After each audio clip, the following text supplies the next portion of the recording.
আপনারা দেখছেন একুশে টেলিভিশন।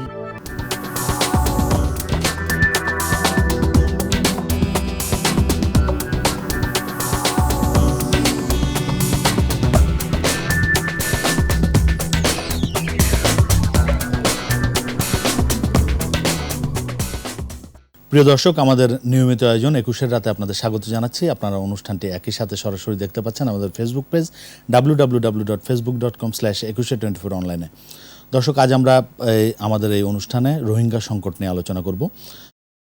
২০১৭ সালের পর রোহিঙ্গারা বাংলাদেশে আশ্রয় নেওয়ার পর থেকেই নির্যাতনের মুখে বাংলাদেশে আশ্রয় নেওয়ার পর থেকে সেই ইস্যুটি প্রথম এক বছর সামনেই ছিল, কিন্তু আমরা দেখছি যে বৈশ্বিক মহামারী করোনা, এই আফগানিস্তানের ইস্যুটি সামনে আসার পরে এই রোহিঙ্গা ইস্যুটি অনেকটাই হারিয়ে যেতে বসেছে।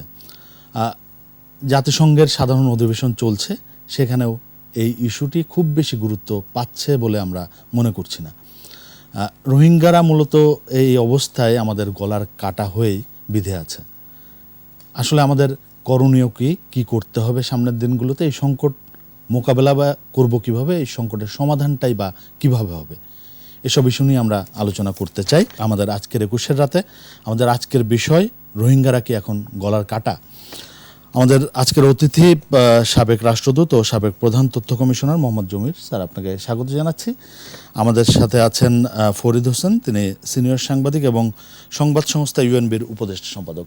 আপনাকে স্বাগত জানাই। আমি শুরু করতে চাই ফরিদ হোসেন আপনাকে দিয়ে। আমরা যে শিরোনামটি করেছি, রোহিঙ্গারা কি এখন গলার কাটা, আসলে পরিস্থিতি যা তাতে সমাধানটা কোথায়, কোন দিকে যাচ্ছি?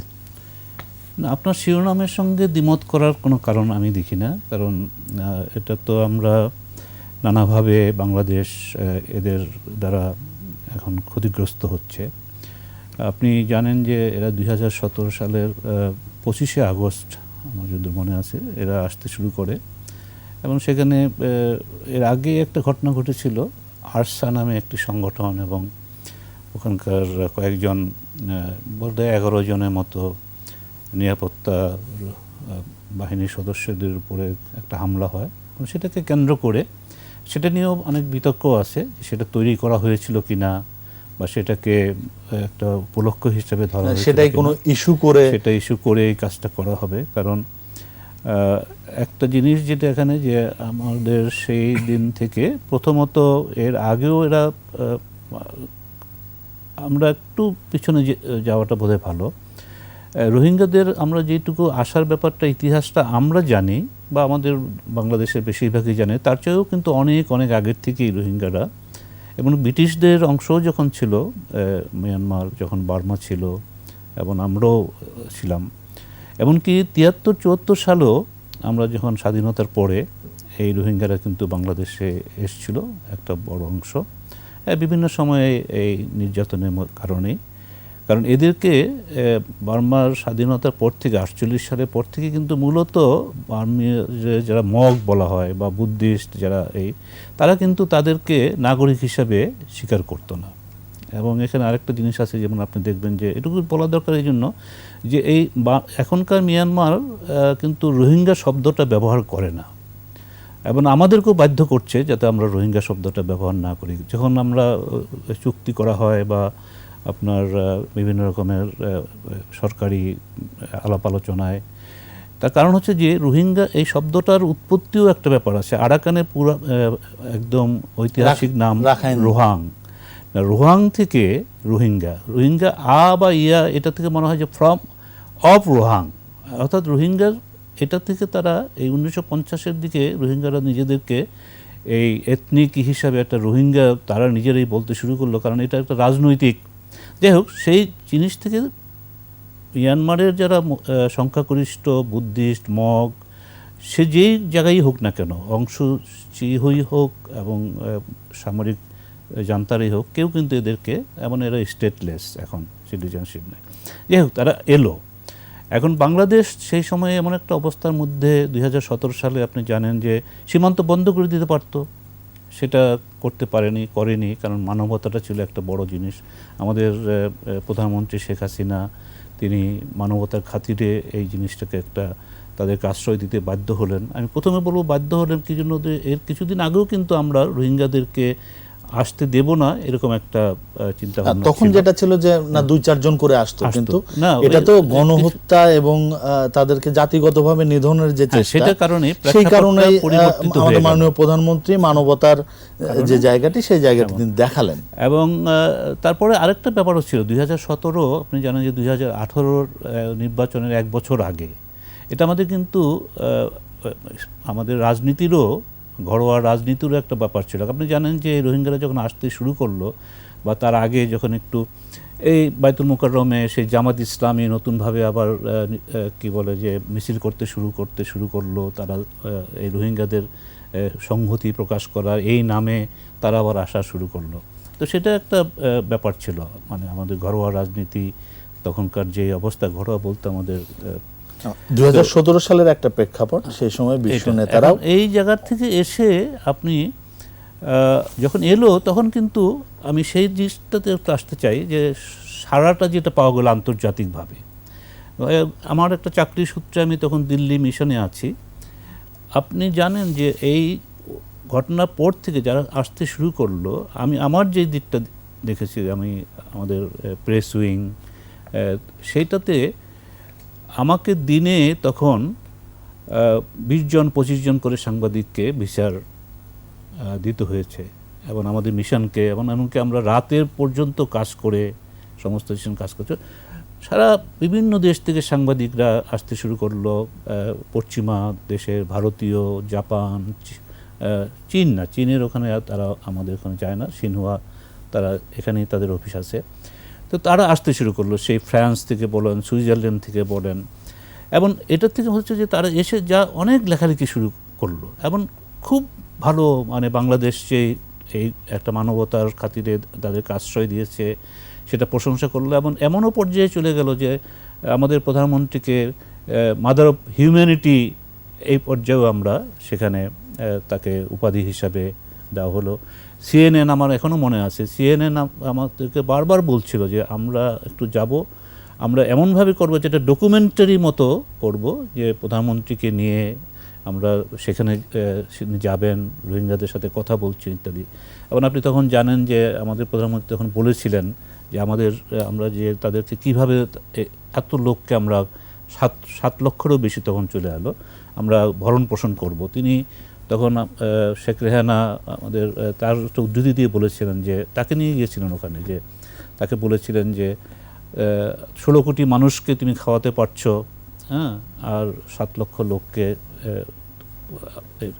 কিন্তু তখন আশাটা কী ছিল যে আন্তর্জাতিক সম্প্রদায় তারা আসবে, এবং সেটা এসেছিল প্রথম দিকে উৎসাহিত, এবং সেটা হচ্ছে গিয়ে একদিকে আমি গণমাধ্যমের কথা বললাম, মিডিয়ার কথা বললাম, আন্তর্জাতিক এবং ভারতীয় বা অন্যান্য, এবং সর্বত্রই যে তারা একটা প্রচুর কী বলে যে আমরা যেটাকে বলি যে ইতিবাচক, বাংলাদেশের ভাবমূর্তিটা একটা নতুন একটা পর্যায়ে চলে গেল, যে বাংলাদেশ এই অসহায় মানুষগুলোকে, নির্যাতিত মানুষগুলোকে আশ্রয় দিয়েছে, যারা প্রায় গণহত্যার শিকার হয়েছে, এবং জাতিসংঘ বলেছে তখন এটাকে একটা গণহত্যার পর্যায়েও চলে গেছে। সেটা তো গেল একটা আমাদের অর্জন। কিন্তু ওই যে এই কথাটা আপনি বললেন যে 1 বছরের মাথায় কিন্তু আস্তে আস্তে এটা ভাটা পড়তে শুরু করলো। এখন তারপরে এসে গেল আমাদের একটা পর্যায়ে এসে গেল, মানে এটা এখন যেমনটা হচ্ছে যে এটা আমাদের জন্য বড় ইস্যু, কিন্তু এটা আন্তর্জাতিক সম্প্রদায়ের জন্য এটা এখন খুব ছোট ইস্যু হয়ে দাঁড়ায়। না, ছোট ইস্যু হয়েছে কারণ এটি স্বাভাবিক। এটা জমির ভাই এখানে আছেন, উনি ভালো জানেন, উনি কূটনীতির বিশেষজ্ঞ এবং দীর্ঘদিনের অভিজ্ঞতা, যে সারা বিশ্ব এবং বিশ্বে কিন্তু অনেকগুলো ঘটনা ঘটতে থাকে, এবং একটা ঘটনা নিয়ে কিন্তু এই যে ধরুন না যে আপনার ইথিওপিয়ার কথাই ধরুন, সোমালির কথা, সিরিয়ার কথা বলুন, আবার এখন সাম্প্রতিককালে বিশ্বটা দৃষ্টিভঙ্গি কিন্তু চলে গেছে সব আফগানিস্তানের উপরে, তাই না? কারণ আফগানিস্তান সেখানেও আবার মানে একটা এত বড় না হলো আপনার উদ্বাস্তু সমস্যার একটা মানে বড় ধরনের ক্যাটাস্ট্রফিক বা হতে পারে এরকম একটা কথা বলা হচ্ছে, এবং সেটি স্বাভাবিক। কারণ আফগানিস্তান কীভাবে চলবে এই অঞ্চলে সেগুলো নিয়ে হচ্ছে। এখন আমাদের দিক থেকে যে জিনিসটা আমি একটা উপলব্ধি আমার যেটা হয়েছে যে গলা কাটার কথাটা যেটা বললেন, যে এটা নিয়ে তখন আমি আমাদের জমির ভাইয়ের ব্যাচমেট, তার বন্ধু, তখন আমাদের হাই কমিশনার সৈয়দ মজরুম আলী সাহেব, তিনি দুর্ভাগ্যজনকভাবে তিনি এখন পরলোক গমন করেছেন। তো তার সঙ্গে বসে উনি আলাপ করতাম। আমি সাংবাদিকতার যেহেতু ছিলাম, তারপরে উনিও আমাকে ভালোবাসতেন, আলাপ করতেন। তখন আমি খোলাখুলি কিছু কথা তাকে বলতাম। আমি বলতাম যে স্যার বা এক্সেলেন্সি, যেভাবে আমরা বলতাম, যে আমার যেটা মনে হয় যে এবারের যে মিয়ানমারের সামরিক জান্তা এবং অং সান সু চি তখন মূলত সামনে, এরা যেভাবে তাদেরকে ওখান থেকে বিতাড়িত করেছে, কারণ আমরা জানি যে 73-74 সালে কথা বললাম, 77-এর শেষের দিকে তারা এসেছিলো, আবার 79-তে চলে গেছিলো, এবং আবার 91 দিকে এসেছিলো, আবার এসছে, আবার কিছু সেখান থেকে চলে গেলেও 20-25 হাজার রয়ে গেছে, এমনি করে তারা থেকে যেত। তো এই অবস্থাতে আমরা যাই করি না কেন, এরা আর কখনো যাবে না। এবং কেন যাবে না? মিয়ানমার এবং সামরিক জান্তা এবং অং সান সু চিও তখন, যে তারা এদেরকে ফেরত নেওয়ার জন্য এবার আর ফেরত মানে এই নির্যাতনটা করেনি বা এরা তারাও একেবারে পরিকল্পিতভাবে অনেক আগের থেকে ভেবে চিনতে সেটা করেছিল। এখন সেখানে সমস্যাটা হলো যে আমি এই কথাটা বলে নিই এই জায়গায় একসঙ্গে, তো আমরা তখন কি ধরনের আন্তর্জাতিক পেলাম? দেখেন, এগুলোর ক্ষেত্রে যেটা হয়, পশ্চিমা বিশ্ব তারা তাদের মতো করে এক ধরনের মানে রেসপন্স করে। তারা সবসময়, যেমন মিয়ানমার যেহেতু সামরিক জান্তা বা আধা সামরিক তখন শাসন, কাজে তারা তাদেরকে স্যাংশন, এটা সেটা, মার্কিন যুক্তরাষ্ট্র এবং অনেক কিছু করেছে। আবার ধরুন যে এখানে ভারতের দিক থেকে 1988 সালে ভারত একটা অবস্থার মধ্যে পড়েছিল, যখন এনএলডি অং সান সু চির তার বিশাল বিজয়কে নাকচ করে দিয়েছিল সামরিক জান্তা, তখন তারা কিন্তু সেটার সমালোচনা করেছিল, অং সান সু চির পক্ষ নিয়েছিল। তাতে করে ভারত কিছুদিন পরে দেখলো যে তারা এখানে একটা বিপদে পড়ে যাচ্ছে। কি বিপদ? যে এখানে পশ্চিমা বিশ্ব, ভারত যখন অং সান সু চির পক্ষ নিল, এনএলডির পক্ষ নিল, এখানে ঢুকে পড়লো চীন। এখন চীন ঢুকে পড়ে এখানে ভারতেরও এখানে ভূ রাজনৈতিক এবং তার অনেক তাদের হিসাব নিকাশগুলো রয়েছে। আপনার কাছে আসবো একটু, আমি এইটুকু একটু শেষ করে নিই। তো এর ফলে যেটা হলো যে ভারতও যেভাবে আমরা চাচ্ছিলাম বাংলাদেশ, ভারতও আমাদের সেদিকে এগুলো না, আর চীন তো আপনার আমরা আশাও করি নাই সেরকমভাবে, তারা এইভাবে কথাবার্তা বলেছে, কিন্তু সেটা তারা যে অর্থে আমরা মনে করি আন্তরিকভাবে আসা, সেটা আসে নাই।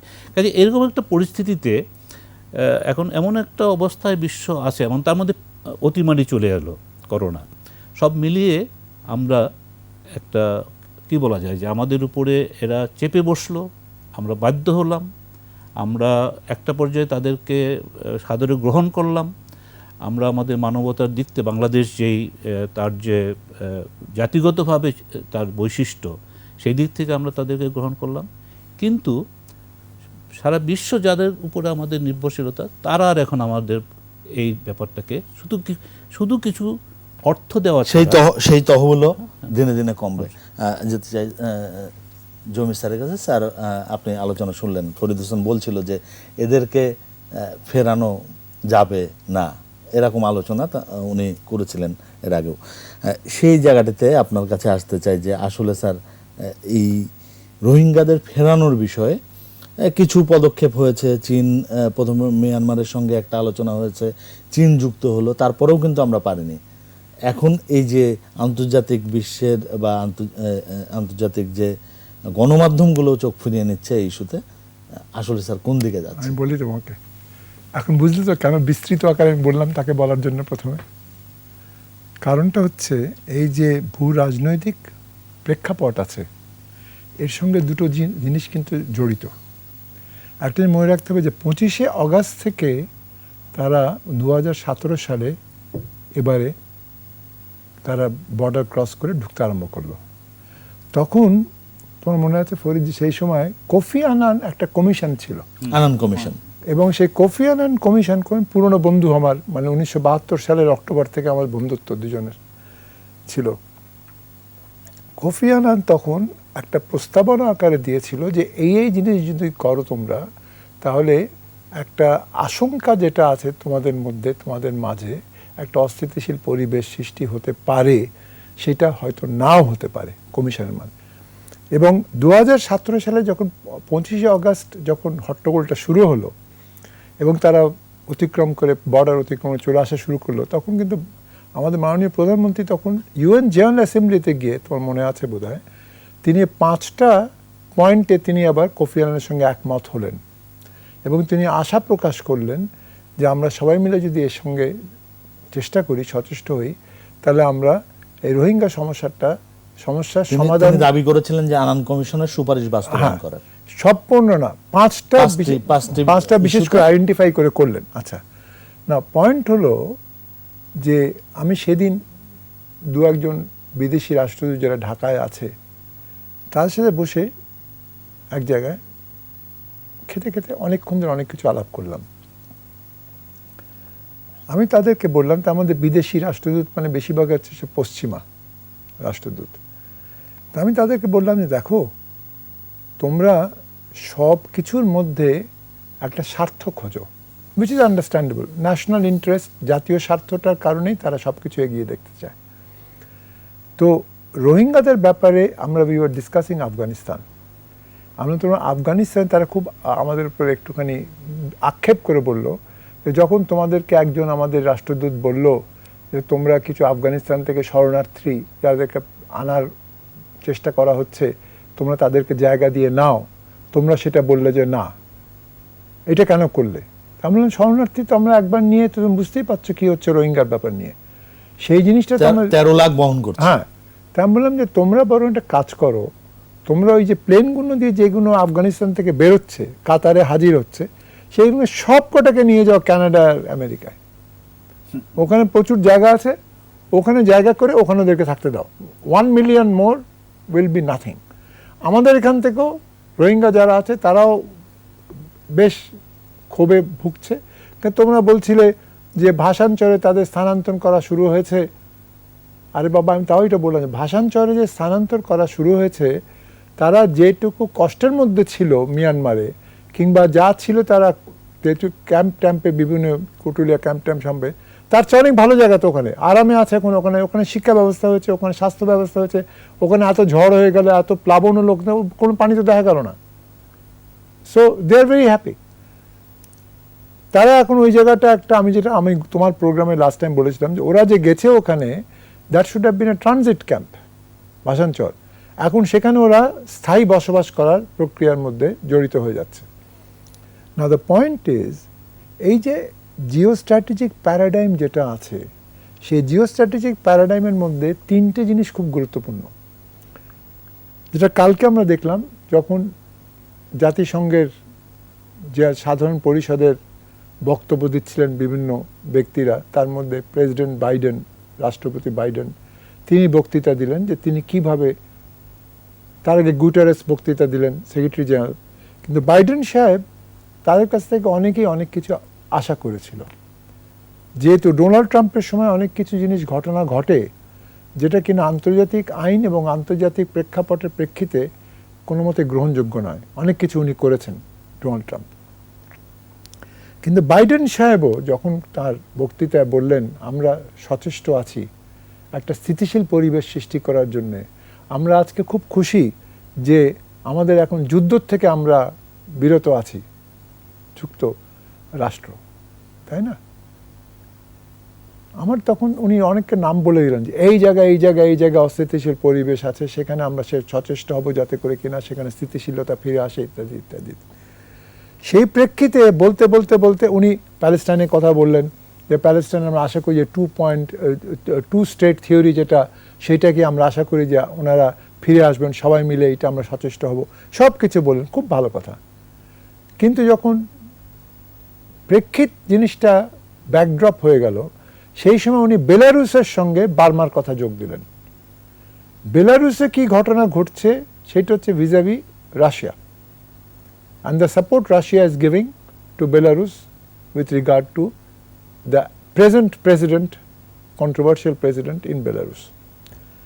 কিন্তু আমার দুঃখ লাগলো, আমি আশা করেছিলাম যে উনি এই প্রেক্ষিতে বলবেন অস্থিতিশীল পরিবেশ সৃষ্টি হচ্ছে মিয়ানমারের কারণে দক্ষিণ পূর্ব এশিয়ায়, এবং এই ব্যাপারে আমাদের সচেতন হয়ে সবাই মিলে একত্র হয়ে কাজ করে আমরা যারা রোহিঙ্গা আছেন, বাস্তুচ্যুত রোহিঙ্গা হ্যাঁ, যারা বাস্তুচ্যুত আছে, রোহিঙ্গা নির্যাতিত শরণার্থী রোহিঙ্গা যারা আছে, এসছে তাদেরকে আমরা আশা করব তাদেরকে ফিরিয়ে নেবে, এবং আমরা আশা করব যারা যারা এই ব্যাপারে সচেতন ছিল এবং তারা বলেছিল সাহায্য করবে, উইদাউট নেমিং চায়না, যে তারা সবাই একত্রিত হয়ে এটা করবে।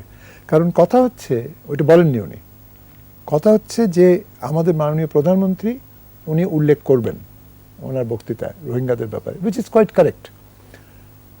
কিন্তু আমার কথা হচ্ছে এই যে প্রেক্ষাপটটা জিও স্ট্র্যাটেজিক প্যারাডাইমে 4টে দেশ খুব গুরুত্বপূর্ণ ভূমিকা পালন করছে রোহিঙ্গাদের ব্যাপারে। একটা হচ্ছে রাশিয়া, একটা হচ্ছে চায়না, যারা দুজনেই পার্মানেন্ট মেম্বার্স, স্থায়ীভাবে সদস্য, তারা যুক্ত যে আমাদের ইউএন সিকিউরিটি কাউন্সিলের। তার সঙ্গে এখন ভারতও কিন্তু এখন they are a member of the Security Council. Japan is not a member of the Security Council, but Japan plays a very pivotal role within the context of Quad, যেখানে America বিশেষ করে ভারতকে, জাপানকে, অস্ট্রেলিয়াকে চিহ্নিত করেছে যে তারা একসঙ্গে কাজ করলে পৃথিবীতে একটা স্থিতিশীল পরিবেশ সৃষ্টি হতে পারে, যেটা সমর্থন করেছে south Korea because of north Korea, যেটা সমর্থন করেছে ইউরোপিয়ান ইউনিয়ন, কিন্তু তারা এগিয়ে আসেনি বিকজ অফ BRI অ্যান্ড ওবর।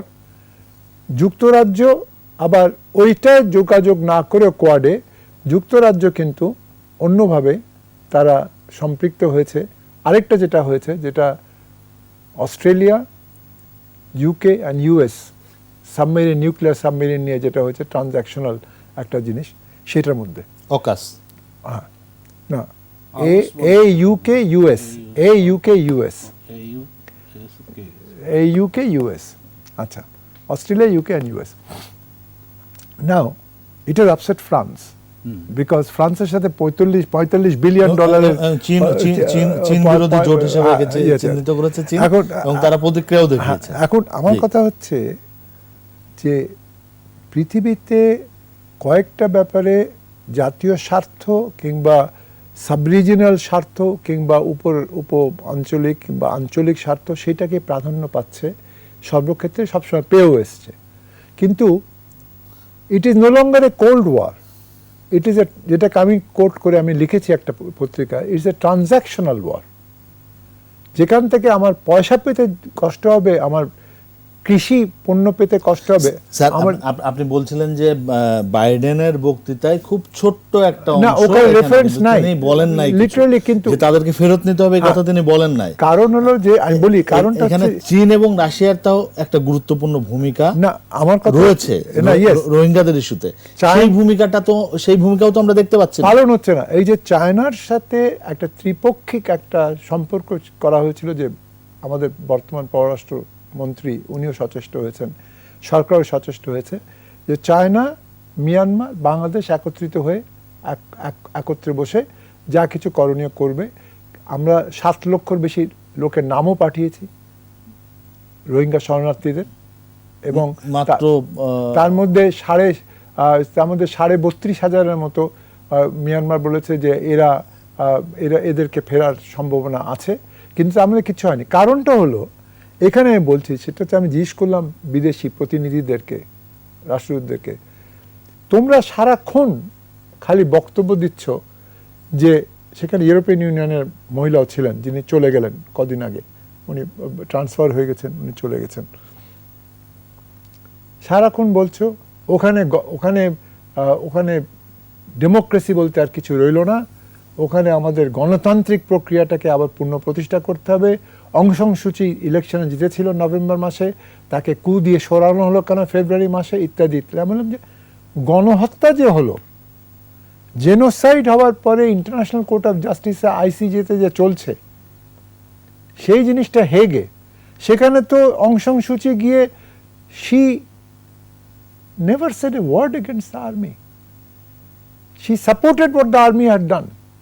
তো তোমরা ওনার পিছনে দৌড়দৌড়ি করছো কেন? আর তারা তো সারাক্ষণ তারা কিনছে, কি কিনছে? তারা মালামাল কিনছে, যে স্যাংশন তার উপর তো আসছে না। তো তখন তারা চুপচাপ শুনে বললো না না না আমরা একটা কিছু করব, এখন একটু স্থিতিশীল হয়ে নিক, বাইডেন সাহেব একটুখানি বসে বুঝে নিক, তারপরে হবে। আমরা কতদিন চলবে এটা স্থিতিশীলতা? হইলে আমি বললাম তখন ওই পুরনো খনার বচন থেকে আমি বললাম যে এক গামলা দুধে এক ফোঁটা চোনা পড়লে পুরো দুধ নষ্ট হয়ে যায়। ইনফ্যাক্ট আমি অর্ধেকটা বলার পরই আরেকজন রাষ্ট্রদূত বললো যে আপনারা আমরা জানি এটা, আমরা শুনেছি, সে কমপ্লিট করলো। আমি ওখানে জার্মান রাষ্ট্রদূত যে নতুন এসছেন উনিও ছিলেন, আমি একজনকে উল্লেখ করে বলছি। তিনি বললেন যে আমরা আশা করব যে ইউএন জেনারেল অ্যাসেম্বলির পরে আমরা জানি আপনাদের মাননীয় প্রধানমন্ত্রী উইল প্লে এ পিভটাল রোল এই COP26 যখন হবে ক্লাইমেট ইয়েতে গ্লাসগোতে নভেম্বর মাসে।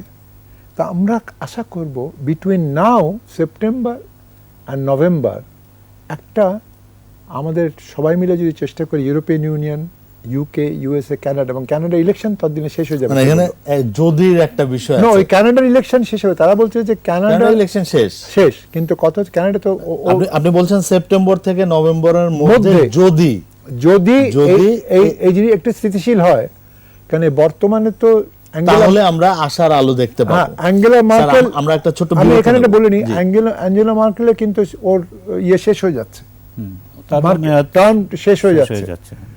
ম্যাক্রোর সেখানে গন্ডগোল দেখা যাচ্ছে, কারণ তারা ওখানে পূর্ণ নির্বাচন হবে, এবং ব্রেক্সিটের পরে হট্টগোল হচ্ছে ইউকেতে। আমেরিকায় এই কোভিড নিয়ে এবং $3.2 ট্রিলিয়ন যে বিল, সেটা নিয়ে বাইডেন মুশকিলে পড়ে আছে। কানাডায় তো ওরা বলছে একটু ধৈর্য ধরেন আপনারা, এই 2 মাসের মধ্যে একটা জিনিস বিবর্তন ঘটবে, তখন আমরা আরো সক্রিয়ভাবে, তাহলে হয়তো একটা আশার আলো আমরা দেখতে তারা বলছে সেটা, কিন্তু আমি আশার আলো খুঁজে পাচ্ছি না। ওই ইলেকট্রিসিটি চলে গেছে। এই বিষয় নিয়ে আমরা আরো বিস্তারিত আলোচনা করতে পারবো। 21 রাতে নিচ্ছি ছোট্ট একটা বিরতি, সাথেই থাকুন।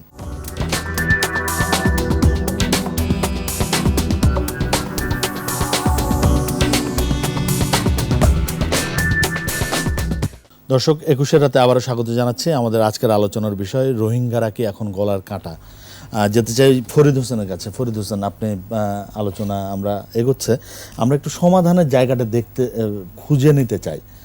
এই যে এই রোহিঙ্গাদের আপাতত আমরা দেখছি না যে তাদেরকে ফেরত পাঠানো যাবে, এরকম কোনো সম্ভাবনা দেখছি না, যদিও স্যার বলছেন যে আশার আলো কিছুটা আছে, শেষে বললেন যে না আশার আলো দেখছেন না। সেই ক্ষেত্রে এই রোহিঙ্গারা বাংলাদেশে আসার পরে সেখানকার পরিবেশ প্রতিবেশ, আইন শৃঙ্খলা, এবং আমরা যদি একটু বড়ভাবে চিন্তা করি তাহলে আঞ্চলিক যে আইন শৃঙ্খলা বা সন্ত্রাসবাদ, জঙ্গিবাদ, সেটার উত্থানের আশঙ্কা আমরা বারবারই আলোচনা করেছি এবং আশঙ্কা থেকেই যায়। সেই জায়গাটি থেকে আমাদের নিশ্চয়ই করণীয় কি, নতুন করে ভাবার দরকার আছে। সেই ভাবনাটা কি আসলে হতে পারে? নিশ্চয়ই তো আমাদের তো ভাবনার ব্যাপারই আছে, আপনি যেটা বললেন, এবং নিঃসন্দেহে কিছু একটা করতে হবে। এখন দেখুন, আমরা বাংলাদেশের শুরু থেকেই এরা আসার পরে যখন আমরা আশ্রয় দিলাম, আমাদের যে সমাধানটা কিন্তু হচ্ছে তাদের ফিরে যাওয়া। এটা তো বাংলাদেশ শুরু থেকে বলছে যে একমাত্র সমাধান মিয়ানমারের হাতে, এবং তাদেরকে ফেরত যেতে হবে তাদের নিজেদের দেশে। এবং এর বাইরে তো কিছু নেই, কিন্তু সেটি তো আমরা পারছি না। সেই জায়গাটি থেকে যে এই যে এতগুলো সমস্যা, পরিবেশ প্রতিবেশের সমস্যা রয়েছে, তারপরে যে সেখানকার আইন শৃঙ্খলার, জঙ্গিবাদের উত্থানের আশঙ্কা রয়েছে, মাদকের ব্যবসা, মাদকের টোটাল সিন্ডিকেটটা তারাই নিয়ন্ত্রণ করছে, সেখানকার এই যে ইয়াবা সিন্ডিকেট। সেইখানে আমাদের করণীয়টা এখন নতুন করে ভাবতে হবে। সেই ভাবনাটা কি হতে পারে? ভাবনাটা হচ্ছে যে আমরা তো এদের, আপনি যে সমস্যাগুলির কথা বললেন সেগুলো তো খুবই বাস্তব, এবং আমরা তো হারে হারে টের পাচ্ছি। এর মধ্যে আবার গত 3 বছরে এদের একটা হিসাব আছে যে 90,000 নতুন আবার শিশুও জন্ম নিয়েছে। তার মানে প্রায় 1,32,000 এটা সংখ্যা বাড়ছে, আমি যেটুকু জানতাম। তো এরও বেড়ে যাচ্ছে। এখন আমরা তো এদেরকে তো এখন বোমা মেরে তো আর উড়িয়ে দিতে পারবো না, প্রথম কথা।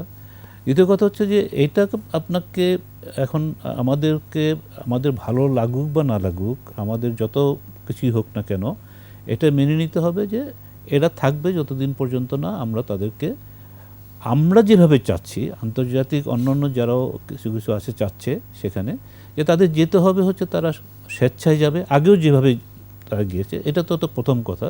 দ্বিতীয় কথা হচ্ছে তাদেরকে স্বেচ্ছায় যাবে, তাদেরকে সেখানে তাদের নিরাপত্তা সকল দিতে হবে, অধিকার এবং দিতে হবে, সেটা নিরাপত্তা দিতে একটা হবে, যাতে টেকসই করে মতো হতে হবে, প্রত্যাবাসনটা টেকসই হয়। টেকসই হতে। এখন এগুলো তো ধরেন এছাড়া তো কোনো উপায় নেই, কারণ আমরা তো ওই যে কথাটা বলা হলো যে এর বাইরে কিছু নেই। তাহলে পরে এটা হচ্ছে আমাদের প্রধানমন্ত্রী দেখুন, উনি যত জায়গায় যাচ্ছেন, যত বিদেশিরা আসছেন এখানে বা জাতিসংঘে ভাষণ দিচ্ছেন, আগেও দিয়েছেন, সব জায়গায় কিন্তু উনি এই কথাটা বলছেন যে এই রোহিঙ্গাদের ফেরত নেওয়ার ব্যাপারে আপনারা সহায়তা করুন। এখন বিশ্ব পরিস্থিতিটা এরকম যে সেগুলো সব কিছু এখন আমাদের এই যে চাওয়াটা, এই চাওয়ার বিরোধী, অনুকূলে নয়। এখন ধরুন যে চীন, ভারত, তো আমরা এই কথাটা বলছি। দেখুন এইবারের সমস্যার সময় কোথা থেকে দূরের থেকে এসে রাশিয়াও কিন্তু তার একটা জিও ইকোনমিক্স বা তার একটা ইন্টারেস্ট এখানে দেখাতে শুরু করলো।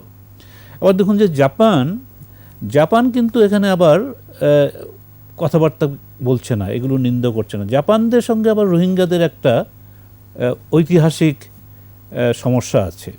আপনি জানেন যে জাপানিরা তো মিয়ানমার দখল করেছিল না দ্বিতীয় বিশ্বযুদ্ধের সময়, তখন আবার ব্রিটিশদের সঙ্গে এই রোহিঙ্গারা গিয়ে যোগ দিয়েছিল। এই রোহিঙ্গারা ব্রিটিশদের সঙ্গে ফাইট করেছে, রোহিঙ্গাদেরকে ব্যবহার করেছে, এবং রোহিঙ্গারা মারাও গিয়েছে অনেক, কয়েক লক্ষ রোহিঙ্গা সেখানে সেই যুদ্ধে মারা যায়। তখন আবার ব্রিটিশরা দেখেন এই যে পশ্চিমা বিশ্ব, ব্রিটিশ, এরা যে কত মানে কি সমস্যা তৈরি করে রাখে, তখন কিন্তু আপনার এরা এই রোহিঙ্গাদেরকে তারা আশ্বাস দিয়েছিল, তাদের কাছে মানে এই কথা বলেছিল যে তোমাদেরকে আমরা আলাদা একটা রাষ্ট্র দেব, রাখাইন আলাদা রাষ্ট্র তৈরি করব। এবং এই রাখাইনকে আলাদা রাষ্ট্র করা, তখন রোহিঙ্গা মুসলিম লীগ নামে একটা সংগঠনও ছিল সেই সময়। এবং এই রোহিঙ্গা মুসলিম লীগ কিন্তু ইভেন পাকিস্তান যখন 1947 সালে যখন ভাগ হয় উপমহাদেশ, পাকিস্তান যখন হলো, তখন কিন্তু তারা এই দাবিটা করেছিল এবং জিন্নার কাছেও তারা গিয়েছিল, কিন্তু কেউ এদেরটা নিয়ে করেনি। এখন আমরা বলছি যে এখনকার পরিস্থিতি আরও খারাপ, তখন করেনি। এমন ওইটা যদি করতো তখন, এবং এরা যদি আমাদের তখনকার পশ্চিম পাকিস্তানের অংশ যদি হয়ে যেত, তার মানে আজকে বাংলাদেশে, এবং সেটাই হওয়া উচিত ছিল। এবং ব্রিটিশরাও কিন্তু এখানে একটা ঐতিহাসিক সমস্যা তৈরি করে রেখে গেছে, এবং তারা এদেরকে ব্যবহার করেছে। আপনার এগুলো ঐতিহাসিক ব্যাপারগুলো আমাদের বোঝার দরকার। এবং এই জায়গাটার মধ্যে আপনার আমরা যতটুকু মানে এখন পরিস্থিতিটা কি, তাহলে আমরা বলেই যাব, আমরা এই জাতিসংঘে ভাষণ দেব, আমরা আন্তর্জাতিক কোর্ট অফ জাস্টিস ইত্যাদি হবে।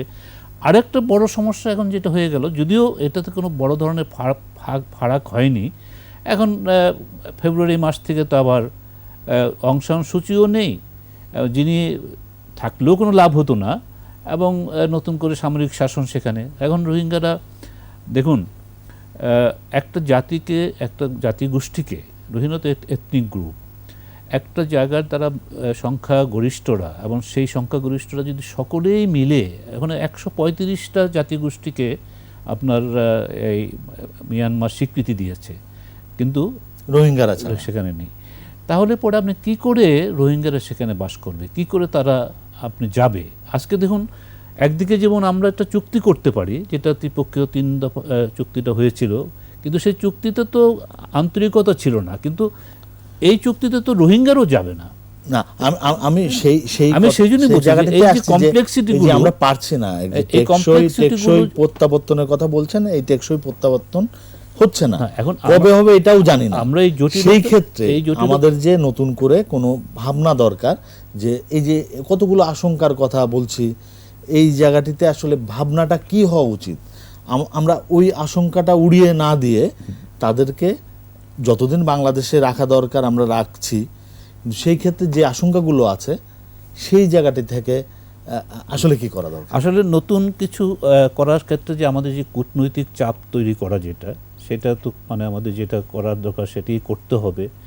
এবং আমরা এখানে আমাদের যারা আমাদেরকে কাছে দুজনেই ভারত এবং চীন এবং এমনকি রাশিয়াও, এবং সেই জায়গাটার মধ্যে আপনার কি বলে যে তাদের সঙ্গে যে আমাদের সম্পর্কটা, সেই সম্পর্কের জোরে, এবং তারা যে আমাদেরকে বন্ধু রাষ্ট্র হিসেবে বলে, তারা বিভিন্ন ধরনের তাদের অবস্থান, সেই দিক থেকে তাদের কাছে আমরা, তো আমার যেটা মনে হয় কি যে আমরা সেই সময় শুরু থেকেও যেটা বলেছিলাম যে রোহিঙ্গা ইস্যুটাকে আমাদের প্রত্যাবর্তন ইস্যুটাকে আন্তর্জাতিকীকরণের দিক থেকে বা আরও চাপ তৈরি করার দিক থেকে সেখানে এই কূটনৈতিক কি বলে যে উদ্যোগটাকে আরও সান্বিত করার জন্য এখানে আলাদা আপনার এনভয় তৈরি, মানে আমরা মানে শুধু রোহিঙ্গা ইস্যুতে একটি নিয়োগ দিতে পারি, বিশেষ এবং যে কথাটা বিশেষ দৃষ্টি যে দিয়ে কথাটা একটা আলাদা কিন্তু কমিটি কিছু করার দরকার ছিল। আলাদা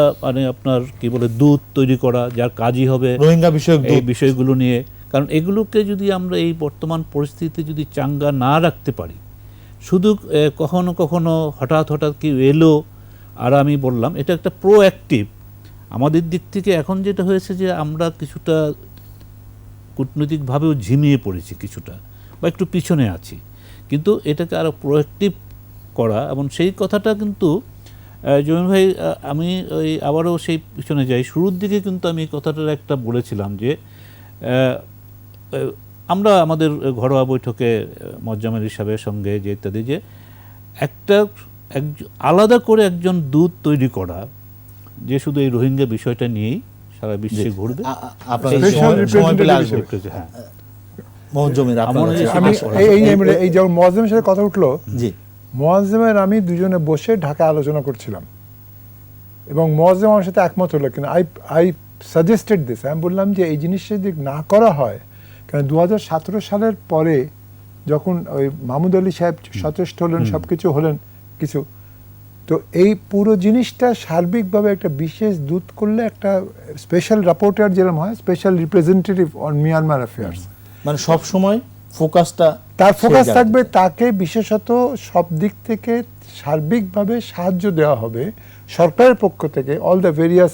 কারণ তখন আমরা দেখলাম কি, আমি এই কারণে বলেছিলাম যে পরিবেশগত দিক থেকে আমরা সাংঘাতিকভাবে ভুগছি। তখন গাছ টাছ কেটে ওরা সাফ টাফ করে ফেলছে, মাদক দ্রব্য নিয়ে এইটা গন্ডগোলটা চলছে, তারপরে হিউম্যান ট্রাফিকিং, সে প্রচুর লোকজন যাতায়াত শুরু হয়েছে ওখানে।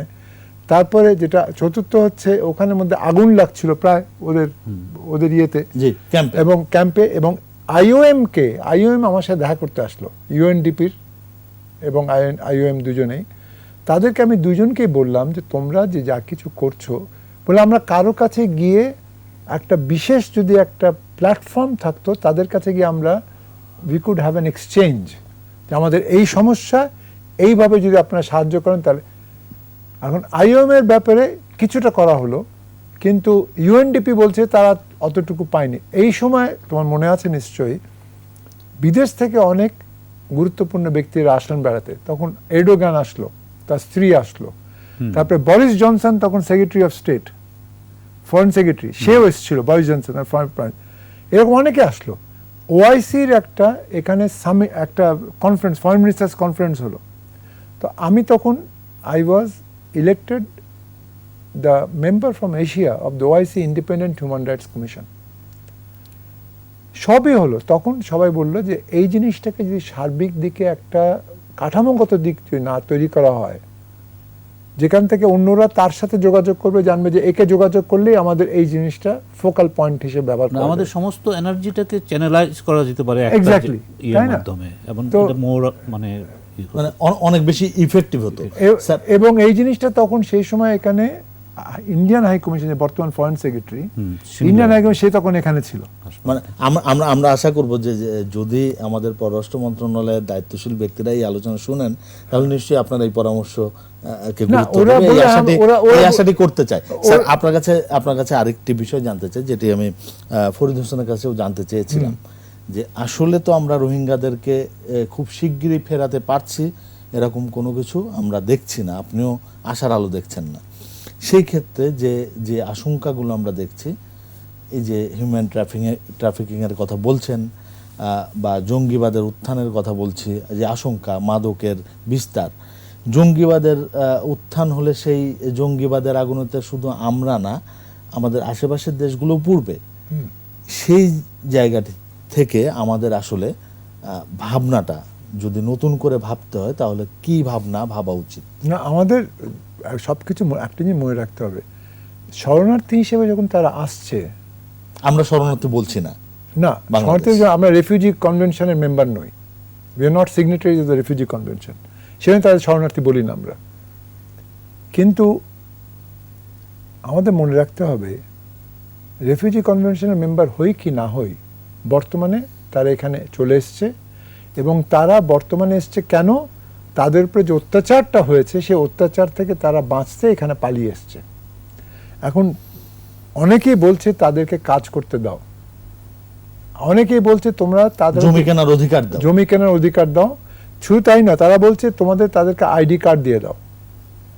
এবং ইতিমধ্যে আমার মনে আছে তোমাদের এখানে একটা প্রোগ্রাম হয়েছিল, যেন মগের মূল্য, যে ওই মগের মূল্য মগ থেকে এসেছে। ওখান থেকেই তো না, কিন্তু মগদের অত্যাচার এখানে আসছে। কিন্তু সমস্যাটা হচ্ছে কি জানো, সেটা হচ্ছে যে এর মধ্যে অনেকেই ওই ক্যাম্প থেকে পালিয়ে তারা কিন্তু বিভিন্ন জায়গায় বাংলাদেশের মধ্যে হাজির হয়ে গেছে, এবং তারা আবার আইডি কার্ডও নিয়েছে, টাকার বিনিময়ে আইডি কার্ড, এরকম অনেক সংবাদ অনেক সামনে কিছু আসে। করা হয়েছে। এবং অনেকে আবার আছে যারা কিনা বাঙালি মেয়েদেরকে বিয়ে করছে, সো কল্ড বিয়ে করা হয়েছে, যাতে করে তারা বাঙালি মেয়ে গিয়ে বলে আমার স্বামী আজকে ভালো নেই, ওনার আইডি কার্ডটা দেন, but it's not really proper marriage.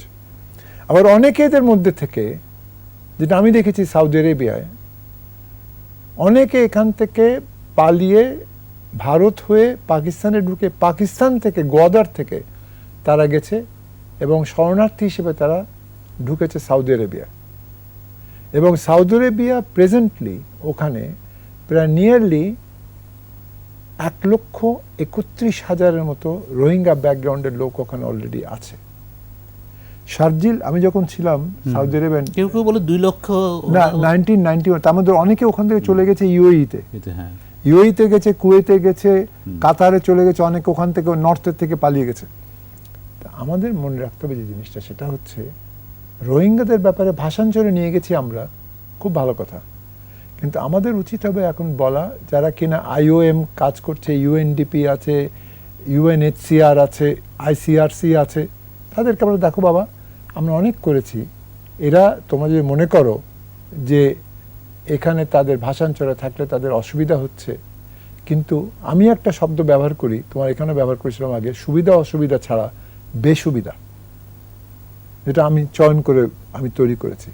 সেই বেসুবিধা অনুপাতে এদেরকে তোমাদের সুবিধা দেওয়ার প্রয়োজনে তোমরা যেরকম আফগান থেকে লোকজনকে নিয়ে গেছো, এদেরকে তোমরা এখান থেকে নিয়ে যাও, তাদেরকে স্থানান্তর করে তাদের দেখাশোনা করো, তাহলে জনস্বার্থে একটা কাজ করবে তোমরা।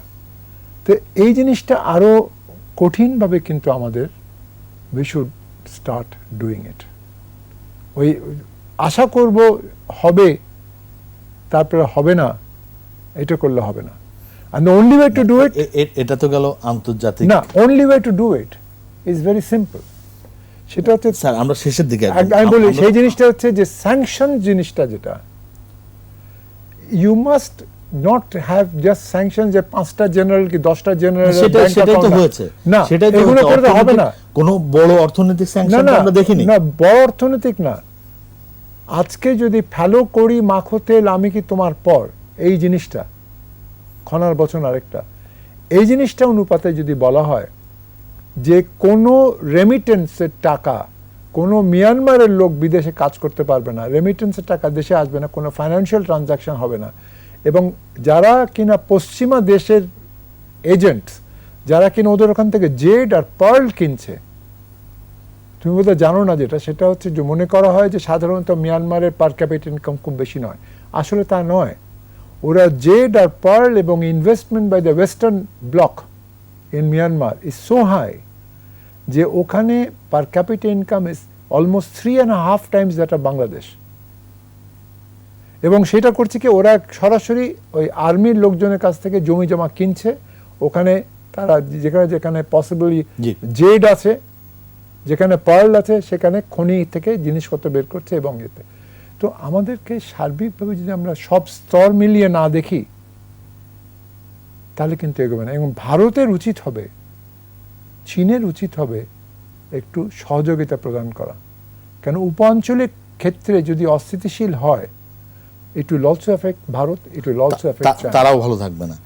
এবং আসিয়ানের থেকে যতটুকু করা উচিত, Vietnam, Japan, they should also look into it. জি ফরিদ হোসেন, আমরা একদম শেষ দিকে, আপনি 1 মিনিটে নতুন কিছু যোগ করবেন কিনা? না, যে কথাটা আমি সূত্র ধরেই বলছি, সেটা হচ্ছে জমিন ভাই এই কথা সূত্র ধরে, সেটা হচ্ছে যে ভারত এবং চীন, কিন্তু মুশকিলটা হয়ে গেল কি, আমরা এই যে এইটার জটিলতাটা যে মানে আরও বেশি প্রকট। এখানে আপনার কোয়াডের কথা বলছেন জমিন ভাই, আরও বৃহত্তর প্রেক্ষাপট বলেছেন, তারপরে আরেকটা হয়েছে সেটার কথা বলেছেন। এখন ভারতের সঙ্গে চীনের দ্বন্দ্ব, চীন ভারত এখানে আপনার আধিপত্যের জন্য তারা নিজেরা কি বলা যায় যে আবার মিয়ানমারের ব্যবসাটাও। এখন ভারতের তার স্ট্র্যাটেজিক ইন্টারেস্ট, তার লুক ইস্ট, সেখানে মিয়ানমার গুরুত্বপূর্ণ। এদিকে চীন ইতিমধ্যেই অনেকটা প্রভাবশালী অবস্থাতে আছে। এবং দেখুন, ভারতও কিন্তু এবারে যখন নতুন সামরিক হলো, অং সান সু চিকে যখন সরিয়ে দিল, তারা কিন্তু নিন্দা করেনি।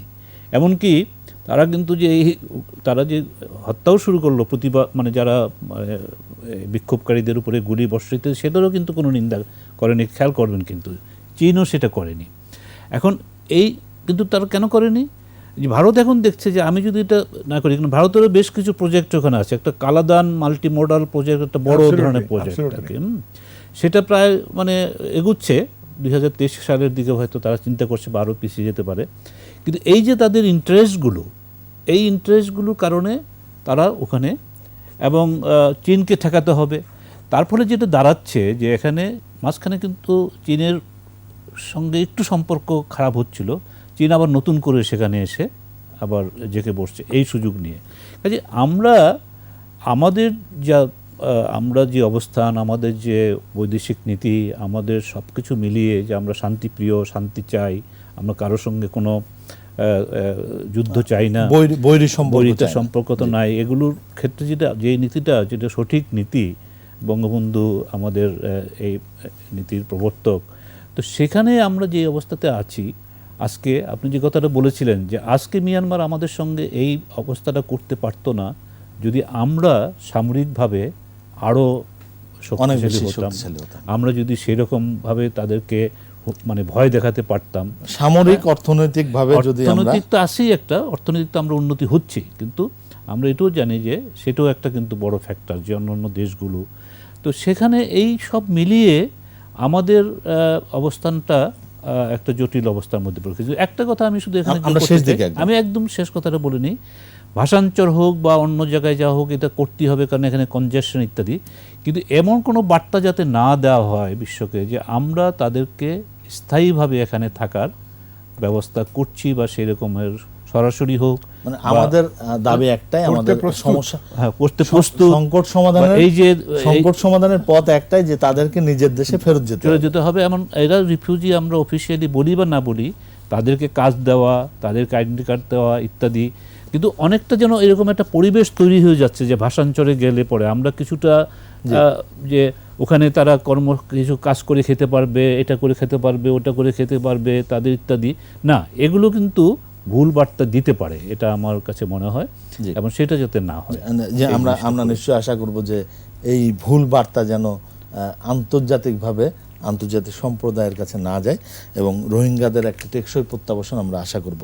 আমাদের সঙ্গে আমাদের অতিথি হিসেবে আসার জন্য ফরিদ হোসেন আপনাকে অসংখ্য ধন্যবাদ জানাই। মোহাম্মদ জমির স্যার, আপনাকে আপনার মূল্যবান সময় আপনি আমাদেরকে দিলেন। দর্শক, নিশ্চয়ই আমাদের আলোচনা আপনাদের ভালো লেগেছে। আজ এখানেই শেষ করব 21 রাত। আলোচনা থেকে যে বিষয়টি বেরিয়ে আসলো যে আন্তর্জাতিক সম্প্রদায়ের কাছে রোহিঙ্গা ইস্যুটি অনেকটাই গুরুত্ব হারিয়েছে, কিন্তু সেই এই ইস্যুটিকে গুরুত্বপূর্ণ করে তোলার দায়িত্বটি আমাদেরই। আলোচনা থেকে আমাদের দুই আলোচকই বললেন যে রোহিঙ্গা বিষয়ক যদি একটি দূতের সৃষ্টি করা যায় বা এই রোহিঙ্গা ইস্যুতে যদি কোনো একটি কমিটি করা যায়, তাহলে সেই কমিটি বা সেই বিশেষ দূতই সবসময় রোহিঙ্গা ইস্যু সমাধানের দিকটি আন্তর্জাতিক পর্যায়ে তুলে ধরবেন। তাহলে ইস্যুটি আর হারিয়ে যাবে না। আমরা চাই রোহিঙ্গাদের টেকসই প্রত্যাবাসন এবং আমাদের সরকার সেই দিকেই নজর রাখবে। সবাই ভালো থাকবেন, সুস্থ থাকবেন। শুভরাত্রি।